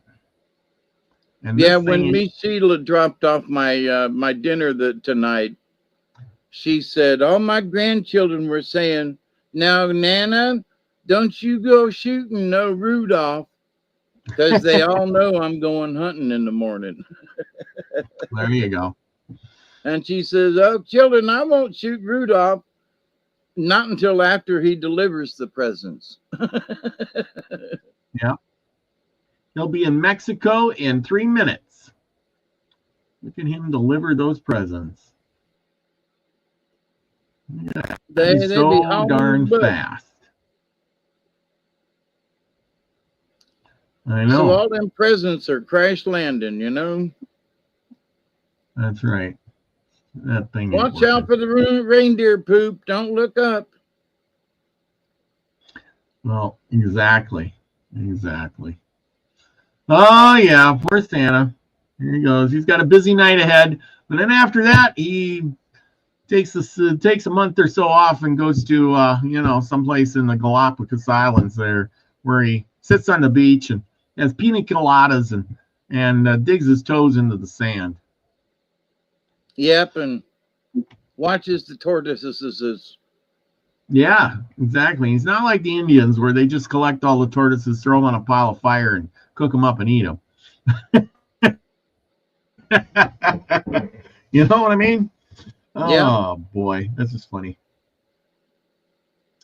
So, yeah. Yeah, there's Santa. He's delivering the presents. Fast as can be. He's got 6 billion gifts already delivered. One to every little kid and girl and boy. Yep. So there you go. And that's our bit with Santa. What's I hear? Oh, he ain't landing on my roof just yet. Oh, yeah. Thank you, Chloe. She says, thank you so much, Robert and Hawkeye. I'm grateful. Thank you, chat family. Grateful to all you as well. I am grateful for everybody. Now, don't forget, this Saturday, we are going to do a prediction show. Yes. And then Sunday night is going to be the year in review show on Nina's channel. So with that, don't forget to join us on Saturday where we will be predicting the future.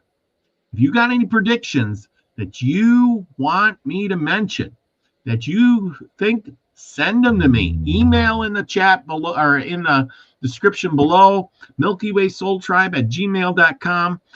Email me what you think, maybe a clip or a link to something, and I will mention what you think will be predicted in the future. Maybe I'll miss something. I got a whole bunch of them. I'm writing them down, but I can never cover them all. So help me find the predictions you think will be important. That's what I say. What do you think? I predict it's going to be interesting. Hey, and I'll predict that we will have our next show next year. How about that? Well, actually, our next show will be on New Year's Eve. Which, will? Oh, yeah, it will be New Year's Eve. That's right. Tuesday is the 31st.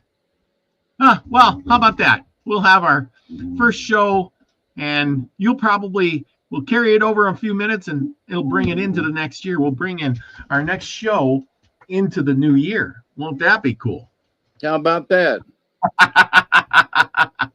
You know, because it always ends up being a 2-hour show, and then we'll have a few minutes extra like we did today. We're 5 minutes into the new year, right? Like we're 5 minutes into Christmas now, at least on your side. Yep. I still got an hour to go.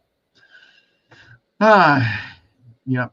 Robert lives in the past. I live in the past. Yes. There you go. Depending on how long you go, it's tomorrow in the East Coast. Yes. And I'm living in the I'm living in the past and you're living in the future. Anyway, thank you everyone for joining us tonight. Thank you, Hawkeye. You got a show tonight? I don't know. Oh, you don't know. Well, grab a cup of coffee, see how you feel. Let Duggar out back in, and who knows? If you do, everybody join him over there on his channel. Link is in the description below, and you know where to find him.